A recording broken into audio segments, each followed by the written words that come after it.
मेरा हो मन स्वदेशी, मेरा हो तन स्वदेशी, मर जाऊं तो भी मेरा होवे कफन स्वदेशी। दोस्तों सब्सक्राइब करें और इस बेल आइकन को दबाएं और पाएं वीडियो सबसे पहले। मैं भारत को भारतीयता की मान्यता के आधार पर फिर से खड़ा करना चाहता हूं, उस काम में लगा।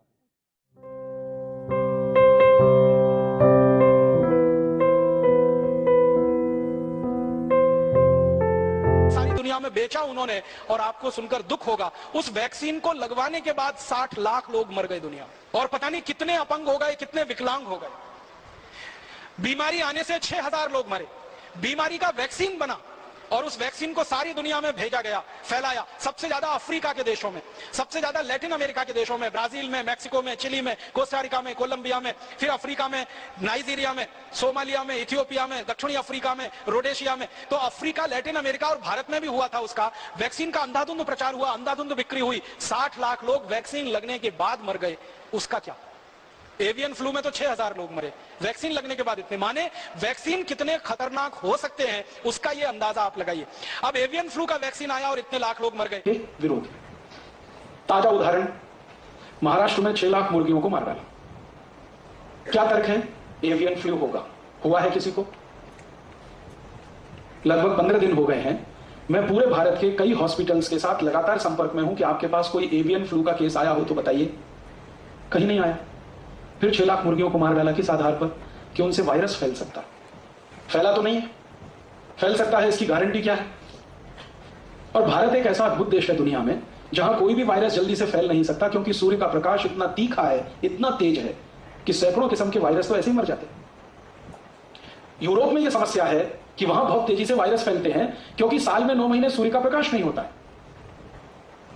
यूरोप के सभी देशों में आप जानते हैं एक साल में 9 महीने सूर्य का दर्शन नहीं होता, और साल में 6 महीने तो -40 डिग्री सेंटीग्रेड तापमान होता है। तो इतने ठंड वाले इलाके में अगर कोई फ्लू फैले, वायरस फैले, बैक्टीरिया बने और वो मल्टीप्लाई करे तो समझ में आता है, क्योंकि उसको कंट्रोल करने की कोई व्यवस्था नहीं है। भारत जैसा तो देश दुनिया में अद्भुत है जहां साल के 12 महीने सूर्य प्रकाश मिलता है, हर दिन सूर्य प्रकाश मिलता है, और आजकल का समय तो 38 डिग्री सेंटीग्रेड का है, जिसमें कोई वायरस पनपना ही बहुत मुश्किल है। और इसी कुतर्क के आधार पर 6 लाख मुर्गियों को मार डाला बेदर्दी के साथ, बिना सोचे समझे कि इन मुर्गियों का हमारे जीवन को चलाने में कोई उपयोग होता है। यह उपयोग नहीं कि वो अंडा देती है और हम अंडा खाते, उससे ज्यादा बड़ा उपयोग है जो हमें आज तक पता नहीं चला है। इस प्रकृति के चक्र को नियमित रखने में मुर्गियों की, मुर्गों की बहुत बड़ी भूमिका है। हमारे शरीर को नुकसान पहुंचाने वाले जो छोटे जीव हैं, जो शरीर के शत्रु हैं, उनको खाने का काम ये मुर्गी और मुर्गे करते रहते हैं। चुन चुन के उठा लेते हैं जमीन पे से, ताकि मनुष्य सुरक्षित रहे। तो हम मनुष्यों को सुरक्षा देने के काम में जो मुर्गी और मुर्गे लगे हैं, उन मुर्गे और मुर्गियों को मनुष्य को बचाने के कुतर्क के आधार पर कत्ल करवा दिया सरकार। ऐसे अगर हमारी सरकार को चलाने वाले नेता हैं और ऐसे हमारे देश को चलाने वाले अधिकारी हैं, तो भगवान इनको जल्दी से उठाए और इनको उसी गति में पहुंचाए जिस गति में 6 लाख मुर्गियां अभी पहुंचाई गई। जल्दी से इनको उठाए, क्योंकि इनका बोझ अभी सहा नहीं जाता। मैं कुछ दवा के क्षेत्र में काम करने वाली कंपनियों के बारे में 1-2 जानकारी देना चाहता हूं जो उस तरफ मैंने नहीं दी थी। ये कंपनियों की जो इनिशियल पेड अप कैपिटल है दवा के क्षेत्र में काम करने वाली, उनमें से एक कंपनी है बायर। उसकी मूल पूंजी इस देश में 6 लाख रुपए है बस, और उसका 1 साल का नेट प्रॉफिट 154 करोड़ रुपए। दवा के क्षेत्र में इतना मुनाफा होता है। इसी तरह से एक कंपनी है साइनामिड, उसकी मूल पूंजी इस देश में 40 लाख रुपए है और उसका नेट प्रॉफिट 115 करोड़ रुपए। इसी तरह से एक विदेशी कंपनी है, उसका नाम है सीवागाइगी, मूल पूंजी 70 लाख है और 1 साल का प्रॉफिट 114 करोड़ रुपए, और ये टैक्स देने के बाद का प्रॉफिट है। तो आप सोच लीजिए, थोड़ी सी पूंजी लगाकर दवा के क्षेत्र में इनके भयंकर मुनाफे हैं, और ये मुनाफे का प्रतिशत अगर निकालें तो कई कई कंपनियों का मुनाफा प्रतिशत 20,000 तक है। 20,000% तक वो मुनाफा यहां से लूट रहे हैं। 200, 250, 300% तक तो सामान्य कंपनियों का है, बाकी तो 20-20 हजार प्रतिशत तक वो भारत में मुनाफा कमा रहे हैं। मुझे अब आपको इन कंपनियों के बारे में एक और आखिरी बात कहनी है, वो ये कि समय समय पर इन कंपनियों को अपनी दवा बेचनी है, और दवा बेचनी है तो उसके लिए माहौल बनाते हैं। वातावरण तैयार करते हैं। और वो वातावरण और माहौल कैसे तैयार किया जाता है उसका ताजा उदाहरण है स्वाइन फ्लू। स्वाइन फ्लू आ गया, स्वाइन फ्लू आ गया, स्वाइन फ्लू आ गया, सारे देश में हल्ला हो रहा है, अखबारों में फ्रंट पेज पर खबर छप रही है, टीवी चैनलों पर दूसरी न्यूज ही नहीं है सिवाय इसके कि स्वाइन फ्लू, स्वाइन फ्लू। हर दिन कैंसर से 1500 लोग मरते हैं औसतन, और 1200 लोग करीब करीब दमा, अस्थमा, ट्यूबरकुलोसिस से मरते हैं। हृदय घात की बीमारियों से 800 से 1000 लोग हर दिन मरते हैं। तो इतनी बड़ी मौत के आंकड़े हैं, कैंसर, हार्ट अटैक, दमा, अस्थमा, ट्यूबरकुलोसिस, उसके बारे में मीडिया में कोई चर्चा नहीं है। Swine flu, swine flu, swine flu. इसका एक रहस्य है, रहस्य इसका यह है कि कैंसर का वैक्सीन नहीं बनता, ट्यूबरकुलोसिस का वैक्सीन नहीं बनता, दमा का वैक्सीन नहीं बनता, अस्थमा का वैक्सीन नहीं बनता, हृदय घात का वैक्सीन नहीं बनता। मतलब सीधा सा ये है, जिन बीमारियों के वैक्सीन नहीं बन सकते उन बीमारियों पर मीडिया चर्चा नहीं करता, क्योंकि उनसे कंपनियों को कोई बड़ा लाभ होने की गुंजाइश नहीं। स्वाइन फ्लू का वैक्सीन बन सकता है, एवियन फ्लू का वैक्सीन बन सकता है, सार्स का वैक्सीन बन सकता है, और थोड़े दिन पहले एक बर्ड फ्लू आया था उसका वैक्सीन बन सकता है। तो एवियन फ्लू है, बर्ड फ्लू है, सार्स है, स्वाइन फ्लू है, इन सब बीमारियों के वैक्सीन बन सकते हैं और वैक्सीन बनकर बाजार में बिक सकते हैं, और इसमें विदेशी कंपनियों को मुनाफा बहुत भयंकर है। इसलिए मीडिया में ये सारी खबरें बाकायदा प्रायोजित तरीके से दिया जाती है, छपवाई जाती है, बनवाई जाती है। एक अमेरिकन कंपनी है, वो स्वाइन फ्लू की दवा बनाती है, टेमी फ्लू, और जानकारी यह मिली है कि टेमी फ्लू दवा को बनाते समय वायरस जो है अनकंट्रोल्ड हुआ, नियंत्रण के बाहर हुआ, और उसने स्वाइन फ्लू को फैलाना शुरू किया सारी दुनिया। माने एक अमेरिकन कंपनी की बदमाशी से, एक अमेरिकन कंपनी की गैर जिम्मेदारी से स्वाइन फ्लू का वायरस सक्रिय हुआ और सारी दुनिया के 30 देशों को उसने अपनी चपेट में लिया। अब वो 30 देश हैं, वो टेमी फ्लू के ग्राहक हो गए।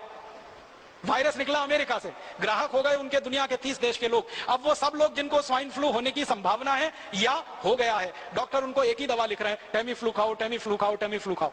जो विद्वान डॉक्टर हैं और जो इन कंपनियों के चक्कर में नहीं फंसते हैं, ऐसे भी कई डॉक्टर हैं, वो बता रहे हैं कि टेमी फ्लू बिल्कुल मत खाओ, क्योंकि आपने टेमी फ्लू खाया तो ये स्वाइन फ्लू का जो वायरस है ये स्ट्रक्चर बदलने में माहिर है, तुरंत नया स्ट्रक्चर ले सकता है और वो नए स्ट्रक्चर में रेजिस्टेंस आ सकता है, फिर कितना भी टेमी फ्लू खाना ठीक ही नहीं होने वाले। तो ऐसा पूरे देश में आतंक और माहौल फैला दिया, और ये आतंक और माहौल के दो ही उद्देश्य हैं। पहला उद्देश्य है ज्यादा से ज्यादा टेमी फ्लू दवा बेचना, जो पिछले 10 साल से इस कंपनी ने उत्पादन करके गोडाउन में भरी हुई है, अब वो गोडाउन खाली करना है। अब ये गोडाउन कोई ऐसा गोडाउन नहीं है जो टूथपेस्ट का हो, रोज इस्तेमाल करें और फेंक दें। ये गोडाउन तो तभी खाली होगा जब कोई दवा का आतंक हो, वायरस का आतंक हो, और डर हो और दहशत हो। डर, दहशत और आतंक के चलते आदमी मजबूर हो जाता है महंगी से महंगी दवा खाने के लिए और महंगे से महंगा इलाज करने के लिए। तो ये स्वाइन फ्लू का वायरस इसी तरह का एक प्रोपेगेंडा है। मुझे तो एक ही बात कहनी है, वो ये कि ये स्वाइन फ्लू नहीं है, मीडिया फ्लू है, मीडिया ने पैदा कर दिया। मैं आपको एक पुरानी जानकारी देना चाहता हूं, बहुत गंभीर है, आप उससे अंदाजा लगाइए कि ये कंपनियां कितनी निकृष्ट हैं, कितनी नराधम है। सन 1916 से 1918 के बीच में 2 साल में दुनिया भर में एक बीमारी फैली, एवियन फ्लू। वो ऐसा ही था जैसे स्वाइन फ्लू है, और उस बीमारी के फैलने से सारी दुनिया में कुछ लोग प्रभावित हुए। जो लोग प्रभावित हुए उनकी संख्या बताई जाती है 4.5 करोड़।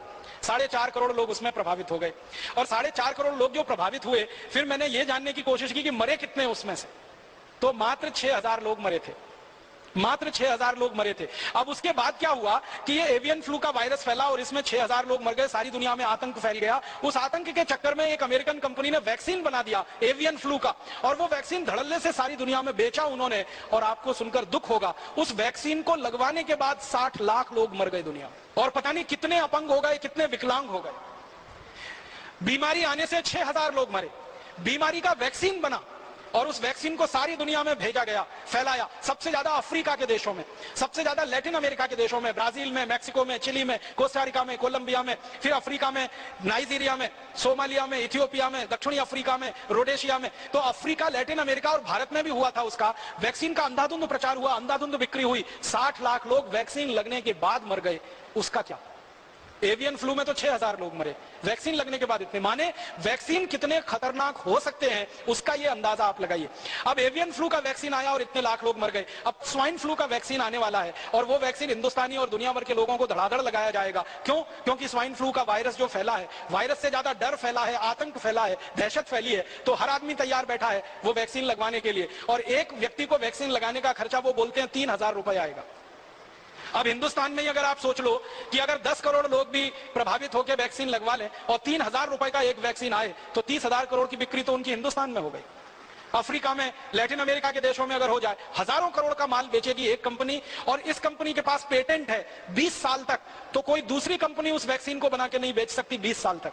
और इसी कंपनी के पास दवा का भी पेटेंट है 20 साल का, तो टेमीफ्लू दवा को कोई दूसरी कंपनी नहीं बनाकर बेच सकती 20 साल तक। तो 20 साल तक एक ही अमेरिकन कंपनी की मोनोपोली रहेगी, और उस मोनोपोली पर हजारों करोड़ रुपए वो लूटेंगे लोगों के दिलो दिमाग में। इसलिए स्वाइन फ्लू का दहशत, आतंक और डर बिठाया जा रहा है। और मैं इसी संदर्भ में और एक छोटी सी बात करूंगा। आपको याद है थोड़े दिन पहले इस देश में एक आतंक फैलाया गया, hepatitis B, hepatitis B, hepatitis B, hepatitis B, और आतंक और डर इतना फैला कि हिंदुस्तान के लाखों करोड़ों लोगों ने उसका वैक्सीन लिया। आप में से भी किसी ने लिया होगा, बहुत लोगों ने लिया। बैंक में काम करने वाले, बीमा कंपनी में काम करने वाले, रेलवे में काम करने वाले, अन्य पब्लिक सेक्टर में काम करने वाले लोगों को मास वैक्सीनेशन कैंप किए गए। बहुत सारी संस्थाओं ने वैक्सीनेशन कैंप लगाए और डॉक्टरों ने अंधाधुंध ये मास वैक्सीनेशन कैंप दिए। आपको सुनकर हैरानी होगी कि जिस हेपेटाइटिस बी के लिए लाखों करोड़ों लोगों को वैक्सीन लगा दिए गए, वो हेपेटाइटिस बी भारत में बहुत कम होता है। हिंदुस्तान के गंभीर वैज्ञानिकों का कहना है कि 10 लाख लोगों में से किसी एक या दो को हेपेटाइटिस बी होता है, और वो ये कहते हैं कि हेपेटाइटिस बी होने की संभावना जिन लोगों को होती है वो लोग भारत में है ही नहीं। वो लोग या तो अमेरिका में, यूरोप में है, या तो अफ्रीका में। भारत में उस ग्रुप के लोग हैं ही नहीं जिन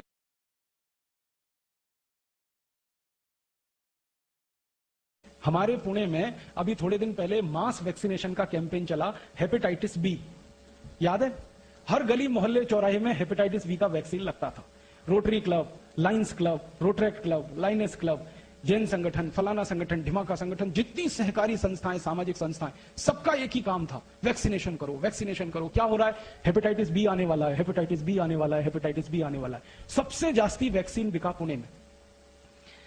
हम लोगों ने इस हेपेटाइटिस बी के मामले पर एक मुकदमा किया था बंबई हाई कोर्ट में, और जब मुकदमा किया तो अदालत ने आदेश दिया कि इसकी जांच करो, माइक्रो लेवल पे, सूक्ष्म स्तर पे जांच करो।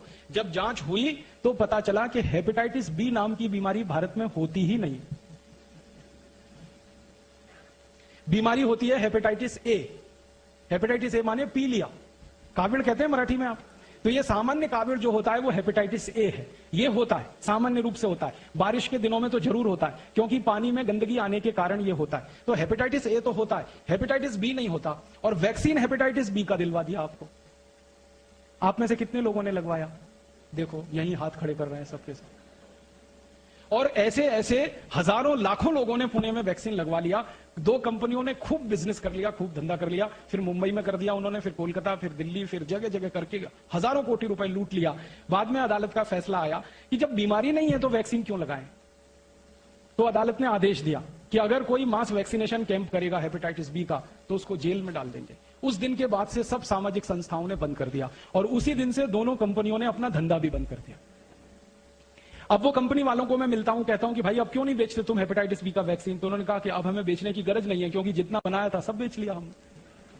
अब तो कोई नया वैक्सीन बनाएंगे उसको बेचेंगे, अभी तो हमको हेपेटाइटिस बी बेचने की जरूरत नहीं है। तो हेपेटाइटिस बी का जैसे पूरे देश में डर पैदा करके, आतंक पैदा करके सारे देश के लोगों को जबरदस्ती ये वैक्सीनेशन करा दिया गया, उसी तरह की तैयारी चल रही है स्वाइन फ्लू का डर, आतंक पैदा करके सारे देश के लोगों को जबरदस्ती ये वैक्सीन बिकवाना। अब डर मुझे इस बात का है, दुख इस बात का है कि हेपेटाइटिस बी का वैक्सीन तो 500-700 रुपए का होता था, कहीं कहीं पे 1000 रुपए का था। ये स्वाइन फ्लू का 3000 रुपए का है। कंपनी को अंदाजा लग गया है कि 500-700 का वैक्सीन लगवा सकते हैं तो 3000 का भी लगवा सकते हैं। बस डर बिठा दो कि तुम मर सकते हो, तुमको ऐसा हो सकता है, तुमको वैसा हो। इनको ये हो सकता है। और आपको सबको मालूम है, जो बात गंभीर है वो ये कि जितनी भी वैक्सीन दी जाती है उन वैक्सीनों में उन बीमारियों के ही जीवाणु रहते हैं जिस बीमारी के लिए वो वैक्सीन दी जाती है। अब देखिए कैसा साजिश और कैसा षड्यंत्र है। एक तो बीमारी होती नहीं, होती है तो बहुत कम लोगों को होती है, और होने के पीछे का जो कारण है कि वो कीटाणु और जीवाणु मरते ही नहीं है उस दवा में भी, और वो हमको अंधाधुंध लगाया गया। लाखों करोड़ों का बिजनेस करके कंपनी ने मुनाफा कमा लिया। जो स्वामी जी कहते हैं कि सामान्य प्राणायाम करें, योग करें, तो उसी से हम ठीक कर सकते हैं अपने आप को। उसके लिए लाखों करोड़ों रुपए इस देश में बर्बाद हो गए। हम लुट गए, हमारी आंखों के सामने लूट लिया लोगों ने, हमको मूर्ख बना के लूट लिया।